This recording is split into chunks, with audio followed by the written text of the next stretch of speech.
Welcome to my channel. Join me on a journey through time and become a medieval knight for a day. Let's begin. The rooster crows and the sun rises over the horizon, painting the sky with hues of gold and crimson. It is the year 1348, and you are a young squire eager to prove yourself in the eyes of your lord. Today is an important day as you get ready to accompany him into battle against the forces of the rival kingdom. As you awaken in the dormitory shared with fellow squires and pages, a sense of excitement and anticipation courses through your veins. Your dreams were filled with visions of valor and victory, and now it is time to put those dreams into action. You quickly don your clothes, a simple tunic and hose, then make your way to the washroom where you splash water on your face and brush your teeth with a boar's hairbrush. While you are getting ready, one of the older squires tells you about his dream of becoming a knight and how he has been training for this moment since he was 5 years old when he started working as a page in the castle. Before long, it is time for breakfast, and you join the other nobles and squires in the great hall. The smell of roasting meat and fresh bread fills the air, making your stomach rumble with hunger. You dig into a hearty meal of eggs, bacon, sausage, and bread, enjoying the camaraderie of your fellow diners. Among them is Sir Geoffrey, your lord and mentor, a seasoned knight with a reputation for bravery and honor. His presence is both reassuring and inspiring, and you find yourself eager to emulate his example on the battlefield today. After breakfast, it's time to don your armor and prepare for the day ahead. You help each other put on your armor, making sure every piece fits perfectly and offers maximum protection. For you, this is the most exciting part of the day, trying on the shining armor, the helmet, and the sword, dreaming that you are already a famous knight. In fact, the armor was polished until it gleamed like a mirror, reflecting the image of a valiant warrior ready to face any challenge. Each piece was meticulously crafted from the finest materials, providing not only protection, but also a symbol of the knight's status and power. You remember what Sir Geoffrey told you about how every sound that armor makes, the clink of the metal, the scrape of the shield, even the creak of the joints tells a story of its own. A story of battles fought and won, of battles lost and lessons learned. He says that armor is more than just metal and leather. It is a second skin, a testament to the courage and resilience of the knight who wears it. Meanwhile, the blacksmith is putting the finishing touches on a new sword for Sir Geoffrey. The blade is long and slender, tapering to a razor-sharp point. It is perfectly balanced, making it both deadly in combat and a thing of beauty. The hilt is wrapped in leather and adorned with a simple crossguard, providing a firm grip for the knight's hand. But it is the inscription on the blade that truly sets it apart. For honor and glory, it reads, a constant reminder of the values that every knight should strive to uphold. You hear the blacksmith call Sir Geoffrey to come see the sword, and when he does, there is a moment of silence as they both admire the craftsmanship and the symbolism of the weapon. Then Sir Geoffrey takes the sword, runs his fingers along the inscription, and nods his thanks to the blacksmith. With a final flourish, the blacksmith runs a cloth across the blade, removing the last of the excess oil and revealing the full length of the polished steel. Now, with armor gleaming and weapons sharpened, it is time for the knights to mount their horses and ride out to battle.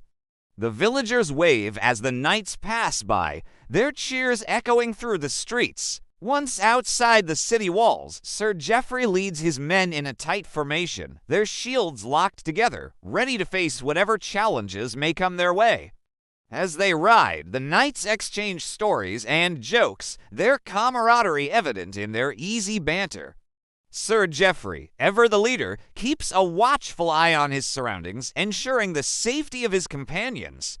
They approach the battlefield, their hearts pounding with a mix of fear and excitement. The sight of the enemy army sends a surge of adrenaline through their veins, and they prepare for the clash of steel and the roar of battle. As the two armies collide, the knights find themselves in the thick of the fight, their swords flashing in the sunlight as they hack and slash at their opponents. Sir Geoffrey, with his new sword held high, leads the charge, his voice booming above the din of battle, inspiring his men to fight with valor and determination. The battle rages, and the outcome hangs in the balance. But as the day wears on, the knights begin to gain the upper hand, their training and discipline paying off in the heat of the moment. Just as the victory seems assured, however, a group of heavily armored knights from the enemy ranks emerges, led by a fearsome warrior known as the Black Knight. The Black Knight is tall and muscular, his armor adorned with spikes and his face hidden behind a menacing helmet. He wields a massive battle axe with deadly precision, sending knights sprawling to the ground with each swing.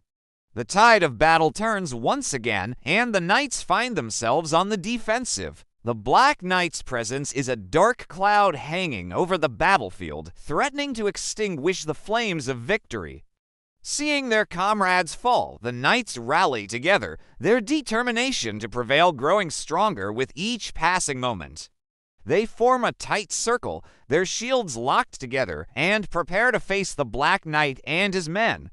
When the Black Knight charges forward, his battle axe raised high, Sir Geoffrey steps forward to meet him. The two knights clash, their weapons ringing like bells, and a fierce battle ensues.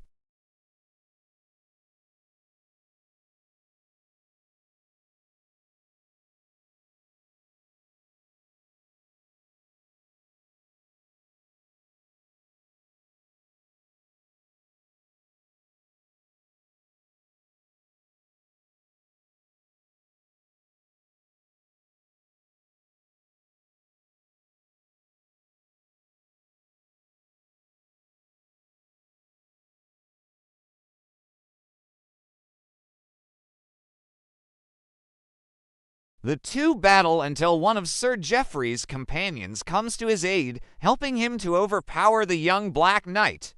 As the rest of the Black Knight's men fall back, realizing the futility of further resistance, Sir Geoffrey finds himself face to face with the fallen warrior. Instead of delivering a killing blow, he offers the young man a choice, either to accept a noble death or to live out the remainder of his days as a prisoner.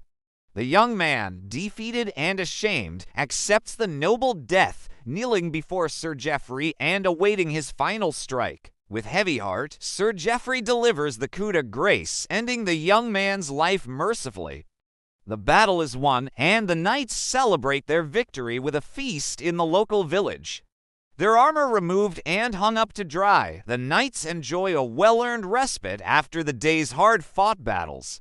As the villagers cheer and dance, Sir Geoffrey raises his horn in a toast to the fallen, including the young squire who died believing himself to be the Black Knight.